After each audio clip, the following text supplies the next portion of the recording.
কিন্তু আমার নেতাকর্মীর গায়ে যারা হাত দিয়েছে তাদের কখনো ছাড়বো না। আজকে নদীতে লাশ, পুকুরে লাশ, ক্ষেতে লাশ পড়ে থাকে।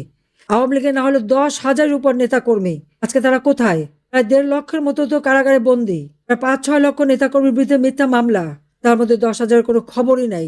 কত মানুষ মেরে তারা লাশ গুম করে ফেলেছে, কত মানুষকে নদীতে ভাসিয়ে দিয়েছে, আগুনে পুড়িয়ে মেরেছে। এক একটা আওয়ামী লীগ নেতাদের বাড়ি যখন আগুন দিয়ে পুড়িয়েছে, প্রত্যেকটা জায়গায় লাশ ছিল।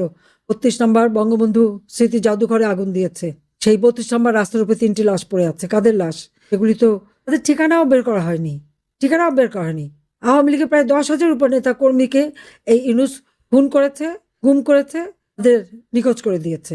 একদিনের জবাব দিতে হবে তাকে। হ্যাঁ, আমার বিরুদ্ধে যত মামলা দিক, যাই দিক, আমি ওগুলি পরোয়া করি না। জনগণের আস্থা, বিশ্বাস, ভালোবাসাই আমার একমাত্র শক্তি।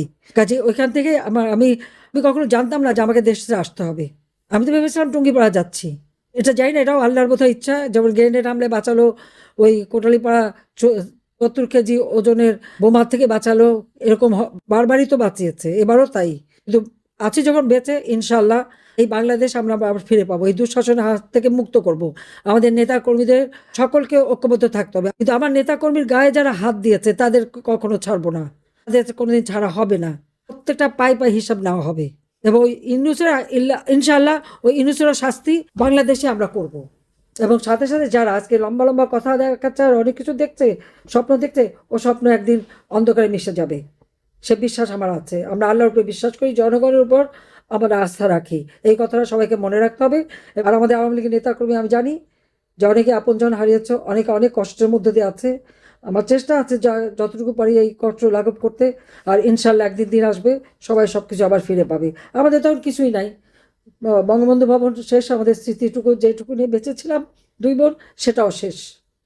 সুধা সদন বা সেটাও লুটপাট, সেটাও ভেঙে জ্বালিয়ে দিয়েছে, চলে গেছে।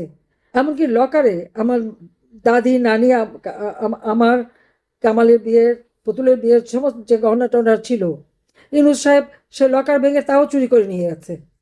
গণভবনে আমাদের যা গহনা গাঠি, তার জিনিসপত্র যা ছিল, ইউনূস সাহেব সব লুট করিয়েছে।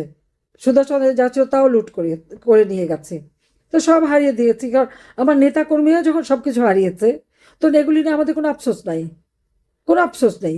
71 একবার গেছে, 75 গেছে, আবার এবার তো ইউনূস একেবারে ধুয়ে মুছে নিয়ে গেল সব। মানে ঘরের ইটও খুলে নিয়ে যাচ্ছে তার বাহিনী দিয়ে। যেখানে আমার নেতাকর্মীরা সব হারিয়েছে, সেখানে আমাদের এই হারাবার কোনো দুঃখ নেই। আর আমরা কোনো কিছু করিনি তো নিজেদের। যা করেছি জনগণের জন্য করেছি, সাধারণ মানুষের জন্য করেছি। সেখানে তো দলমত দেখি নাই। তো এই জন্য আত্মবিশ্বাস আছে। কাজে আমি সবাইকে বলবো, বিশ্বাস নিয়ে থাকতে হবে, জনগণের কাছে যেতে হবে। আমাদের একমাত্র শক্তি জনগণ। এই জনগণকে সাথে নিয়ে আমাদের চলতে হবে। আওয়ামী লীগের প্রত্যেকটা নেতাকর্মী সেইভাবে চলবে। ওরা নিষিদ্ধ বললেই কি আমরা নিষিদ্ধ হব নাকি? ও তারা কে? অবৈধ ক্ষমতা দখলকারী। তাদেরকে অধিকার আছে আওয়ামী লীগকে নিষিদ্ধ করার। আর নিষিদ্ধ বললেই তো নিষিদ্ধ হয় না। কাজে এবার ইলেকশন করতে পারছি না, ইনশাল্লাহ আবার ভবিষ্যতে করব। সবাই ভালো থাকেন, সুস্থ থাকেন। খোদা হাফেজ। জয় বাংলা, জয় বঙ্গবন্ধু। বাংলাদেশ চিরজীবী হোক।